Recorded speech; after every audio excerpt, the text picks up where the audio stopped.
Coach, what does this mean to you right now, watching the first Villanova title since 1985? Oh, I think it's wonderful.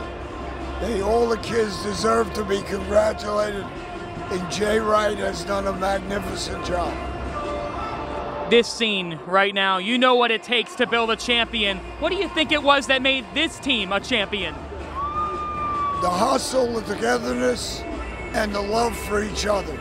You know, people don't use that word love too often, but that's what these kids shared. That's why, one of the reasons why they won. What does a run like this, a championship, say about Villanova basketball and the rich tradition in this program, Coach? Well, I think Villanova can compete with any team in the country, with the Big East. And that's what I wanted to go beyond. Coach, the Big East did renovate itself, but what do you think of this conference now and to have the champion here tonight? I think it's wonderful. They showed that they could play with anybody, and they deserve it. Shot of downtown Chicago. The sun has now set in our second semifinal. DePaul with a 3-point edge. LaTonya Robinson, Lisa Byington with you. Time to check in with our sideline reporter for the night, John Fanta. John? Hey, Lisa. I talked to St. John's coach Joe Tardamella and asked him, how do you counter DePaul's high-scoring offense? He said, you've got to be able to find interior play. He said Jade Walker is the key tonight. Walker combined for 17 points in 2 meetings in the regular season against DePaul. And Tardamella said what DePaul looks to do is get out in transition. They throw the over-the-top pass that they keep on throwing here early on. He said, how do you stop that? Well, you've got to be able to put the ball back in off misses. And he told Walker that's where a lot of your buckets can come. Get physical with them in the paint. John, thank you very much. He has thrown in Jade Walker real early. Who are all coming off of top 14 finishes in this meet a year ago. She will be the inspiration for them here in 2015 and perhaps lead them to a Big East title. Let's check in with John Fanta. Thanks a lot, Will. And you talked about Providence just now. How about junior Katarina Roca and the story behind her? Well, there's so much history with Big East cross country. The Roca family has some cross country history themselves. And when I was talking to the coaching staff earlier this week, they made it known that Katarina Roca has a special motivation for this race. It's her father who won the men's title in the mid-1980s. He was a star with Boston College and a member of the Big East. And she's got that extra motivation from her dad. It's a fantastic story. Katarina Roca thinking about the history of that Roca name in the Big East. And Sarah Collins leading the way, but Roca not far behind. Yeah, thank you so much, John. So many expected this to be Roca's year after finishing second in this meet a season ago. Ashlyn Morris leads off the 5th inning for the Iona Gales, who lead Seton Hall 3-0. Right here on the Pirate Sports Network. Back with you from Mike Shepard Senior Field alongside Eric Ciaglia. I'm John Fanta.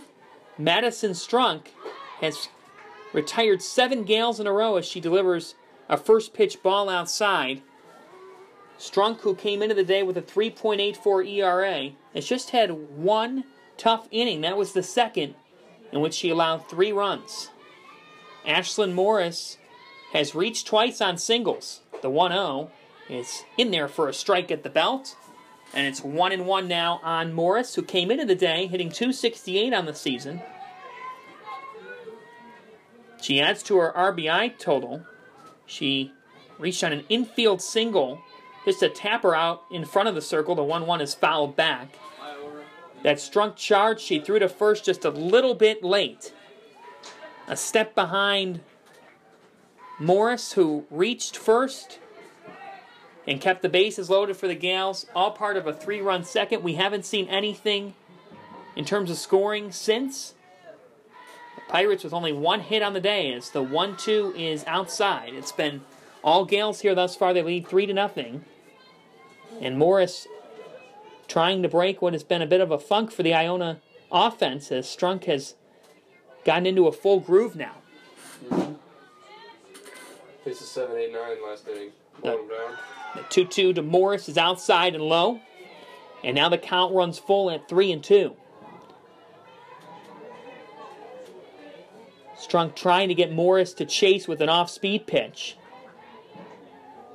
The Pirates coming in today at 18-15, a midweek non-conference contest, just to stay fully tuned up as the 3-2 is a tapper hit to third. Walkden charges it, fires to first in time for out number 1. It was off the end of the bat, took 2 bounces before Walkden was able to field it and make the play, and the sophomore third baseman keeps Strunk's streak going. It's now 8 in a row that she has retired.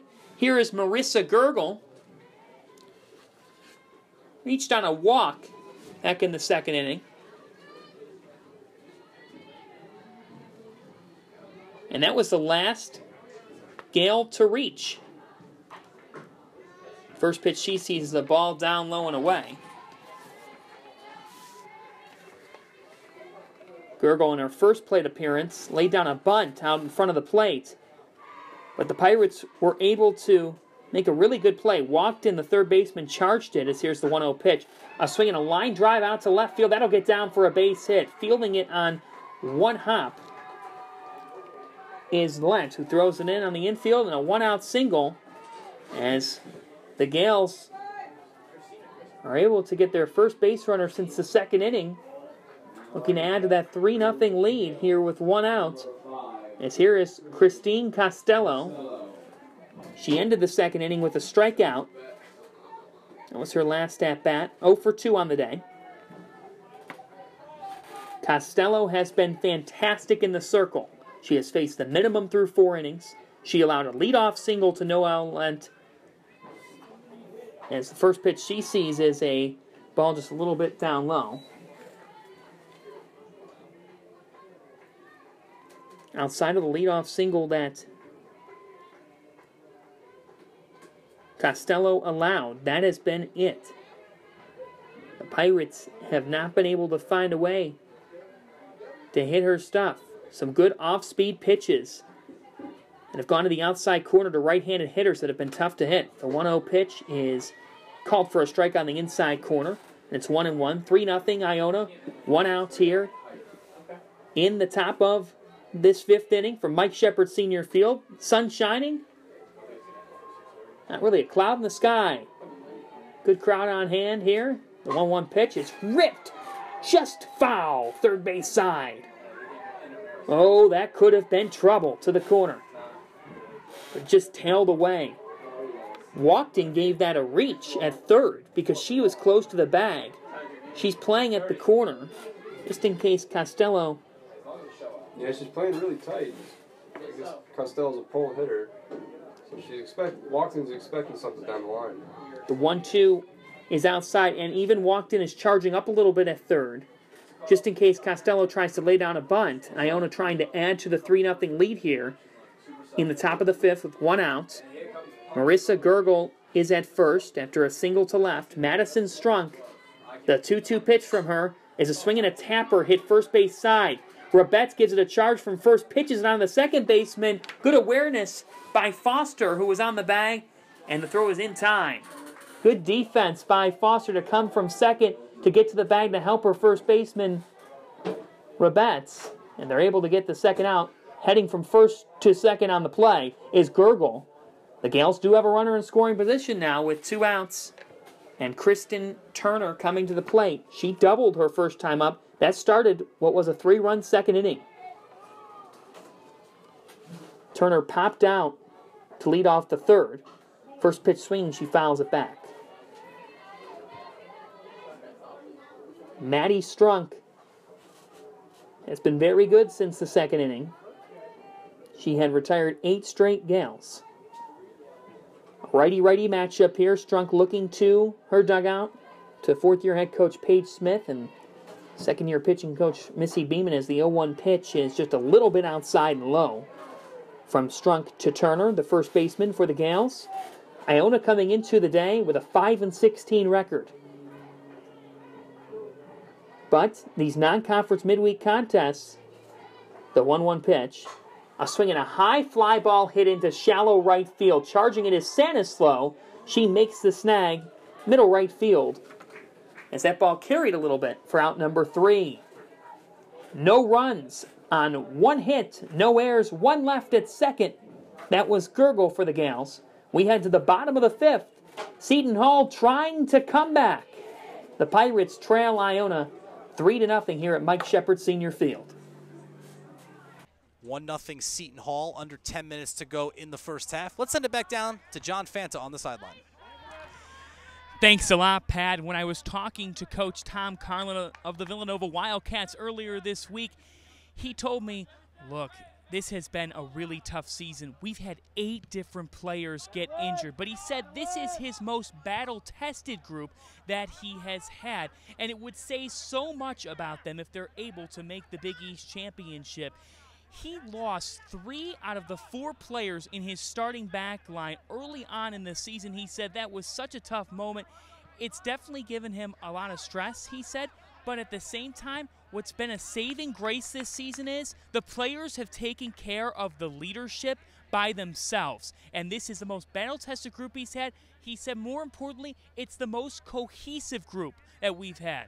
He said that through the lows, through the adversity, this team has been actually able to produce highs. A powerful Villanova team in terms of mental toughness. It's why they're on the doorstep of trying to get that Big East Championship berth, and why, even though they're down 1-0, there's hope.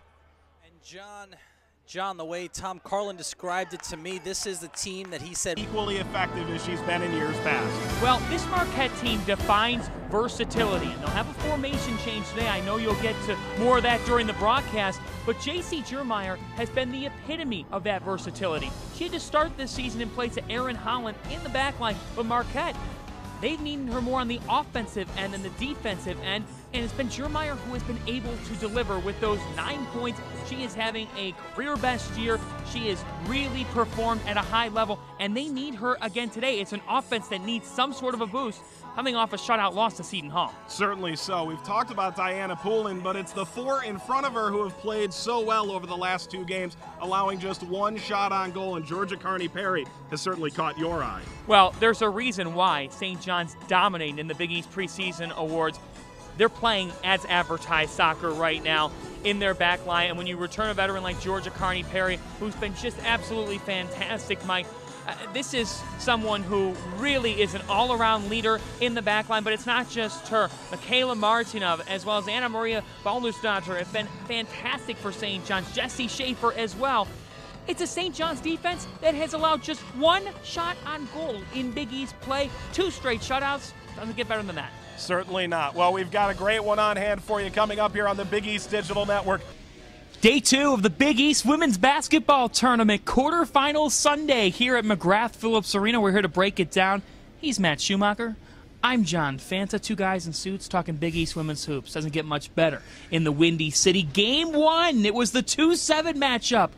Flair for the dramatic. We found a dark horse in this tournament. The Creighton Blue Jays came out and set the tone. Sydney Lamberty with 10 points and 13 rebounds. And then a mic drop after mic drop in the 4th quarter. You see what I did there? MC I did, John. McGrory with 20 points as Creighton, the 7th-seeded Blue Jays, fly high. They take down 2nd-seeded Villanova 57-48. Here's McGrory and Lamberty about the upset win. What was the message by Coach Flannery going into the 4th quarter that helped you guys to pull it out? I think just the confidence that he instilled in us and told us, like, this is our game to win, and we just took that from there. I definitely think, losing Marissa and then we lost Bree for a little bit, those players are huge for us, especially on the offensive side, and I think that really forced other people to step up, including MC she's like this huge leader on our team now, and I think it's awesome.